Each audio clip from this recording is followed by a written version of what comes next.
2022 সালে এসএসসি পরীক্ষার্থীদের পরের ঘরে অনেকটা স্বাগতম। শিক্ষার্থী বন্ধুরা, আজকে আমরা তোমাদের গণিত বইয়ের অধ্যায় 13 থেকে একটি সৃজনশীল প্রশ্নের সমাধান করব। প্রশ্নটি তোমরা দেখো। প্রশ্নের উদ্দীপকে বলা আছে, কোন ধারার nতম পদ 5n - 3। কনক প্রশ্নে আমাদের ধারাটি নির্ণয় করতে বলা হয়েছে। তাহলে তোমরা সবাই লক্ষ্য করো, আমরা কনক প্রশ্নের সমাধানটাকে করি। উদ্দীপকে দেওয়া আছে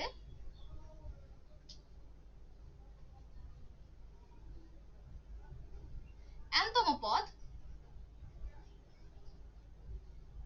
is equal to 5n - 3। তাহলে আমরা যেহেতু ধারাটি নির্ণয় করব, তাহলে প্রথমে n এর মান স্বাভাবিক সংখ্যা 1 2 3 এগুলো বসিয়ে পাই। n is equal to 1 2 3 বসাই। তাহলে যদি n এর মান আমরা প্রথমে 1 বসাই, তাহলে প্রথম পদ বা 1তম পদ is equal to হবে 5 into 1 minus 3, যেহেতু এখানে n এর মান 1। 5 into 1 minus 3 is equal to হবে 2। এবার আমরা দ্বিতীয় পদ বের করব।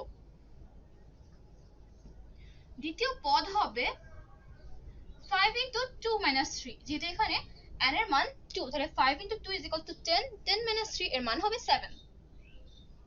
7। তৃতীয় পদ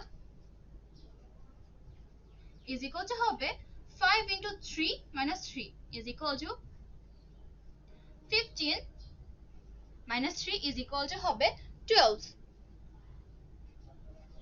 তাহলে আমরা ধারাটির প্রথম, দ্বিতীয় ও তৃতীয় পদ পেয়ে গেছি। আমরা লিখতে পারি নির্ণেয় ধারা। সুতরাং নির্ণেয় ধারা is equal to হবে 2 plus 7 plus 12। 2 plus 7 plus 12 plus এটি হলো আমাদের নির্ণেয় ধারা।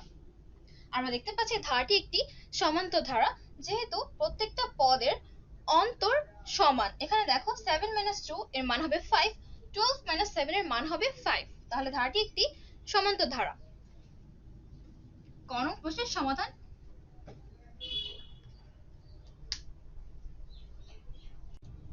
খ নং প্রশ্নে বলা হয়েছে ধারাটির 19তম পদ ও প্রথম 18টি পদের সমষ্টি নির্ণয় করো। আমরা ক নং হতে ধারাটি নির্ণয় করেছি, তাহলে সেখান থেকে আমরা প্রথম পদ ও সাধারণ অন্তর পেয়ে যাব। প্রথমে ক হতে পাই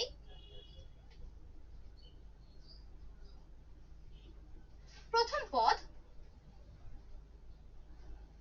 a is equal to 2। সাধারণ অন্তর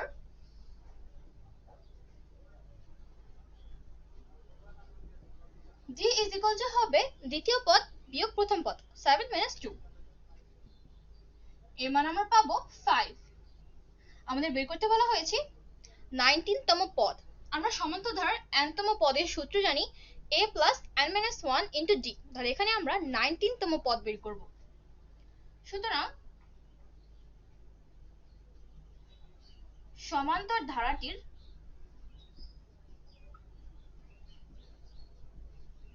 নাইনটিনতম পদ is equal to হবে a plus 19 minus 1 into d। এখানে n এর মান 19, এর মান দেওয়া আছে 2 plus 19 minus 1 এর মান হবে 18 into d এর মান আমরা পেয়েছি 5 is equal to 2 plus আমাদের এখানে বলা আছে 19তম পদ নির্ণয় করতে। তাহলে 19তম পদ is equal to হবে 2 plus 90 92। তাহলে 19তম পদ is equal to 92। আমাদের আরো বলা আছে 18টি পদের সমষ্টি নির্ণয় করতে। তাহলে আবার 18টি পদের সমষ্টি, আমরা সমান্তর ধারার n সংখ্যক পদের সমষ্টি জানি। nটি পদের সমষ্টি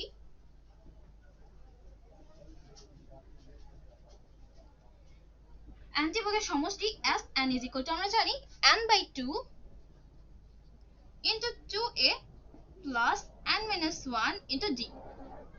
আমরা বের করব 18টি পদের সমষ্টি। তাহলে সুতরাং 18টি পদের সমষ্টি S18 is equal to হবে 18 by 2 into 2 into a। এর মান আমরা জানি প্রথম পদের মান 2, তাহলে 2 বসাই। প্লাস n এর মান এখানে 18 মাইনাস 1 ইন্টু d এর মান হলো 5 ইজ ইকুয়াল টু 18/2 এর মান হবে 9 ইন্টু 2 ইন্টু 2 এর মান হবে 4 প্লাস 18 মাইনাস 1 17 ইন্টু 5 17 ইন্টু 5 তাহলে ক্যালকুলেশন করলে আমাদের মান আসবে 801 এটাই হলো 18টি পদের সমষ্টি।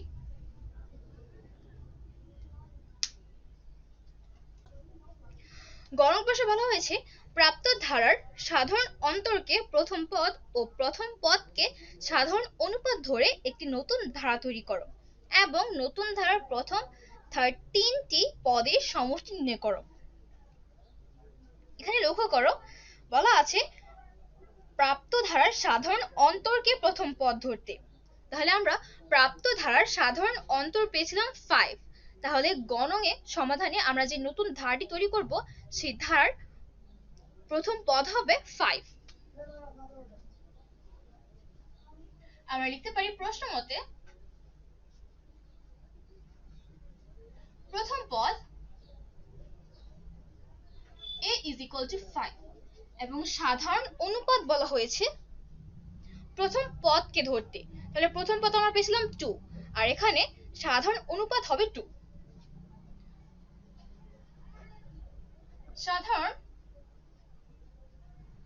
অনুপাত r is equal to 2, এখানে যেহেতু সাধারণ অনুপাত উল্লেখ করা আছে তাহলে এই নতুন ধারাটি হবে একটি গুণোত্তর ধারা। তাহলে আমরা a আর r এর মান পেয়ে গেছি, আমরা প্রথমে ধারাটি নির্ণয় করব।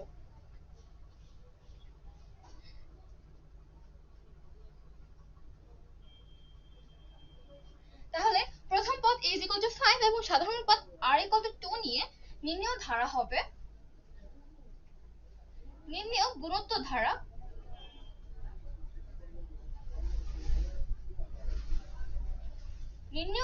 গুণোত্তর ধারা is equal to হবে 5 প্লাস 5 into 2 এর মান হবে 10 প্লাস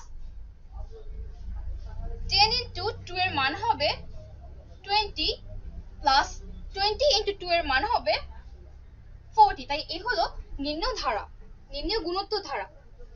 এবার আমাদের বের করতে হবে এই ধারাটির প্রথম 13টি পদের সমষ্টি। আমরা গুণোত্তর ধারার n সংখ্যক পদের সমষ্টির সূত্র জানি।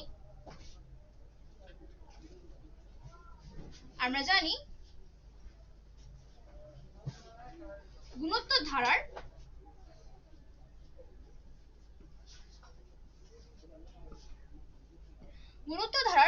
nটি পদের সমষ্টি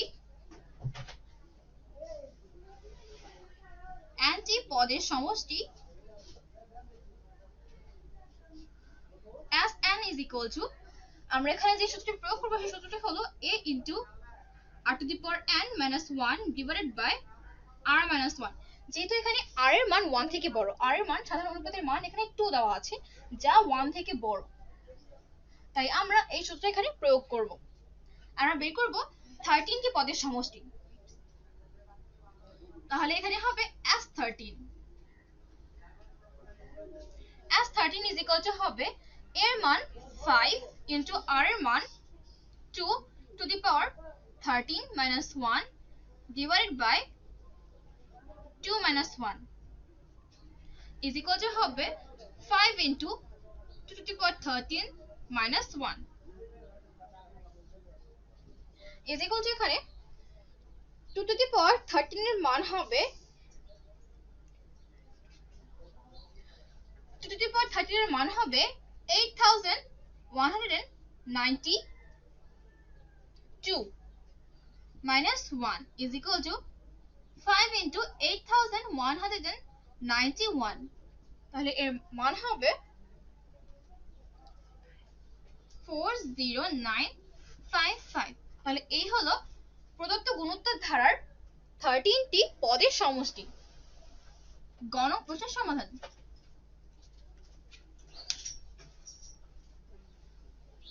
শিক্ষার্থী বন্ধুরা, আশা করি তোমরা আজকে সৃজনশীল প্রশ্নটি বুঝতে পেরেছো। এখনকার মতো আমি বিদায় নিচ্ছি। আল্লাহ হাফিজ।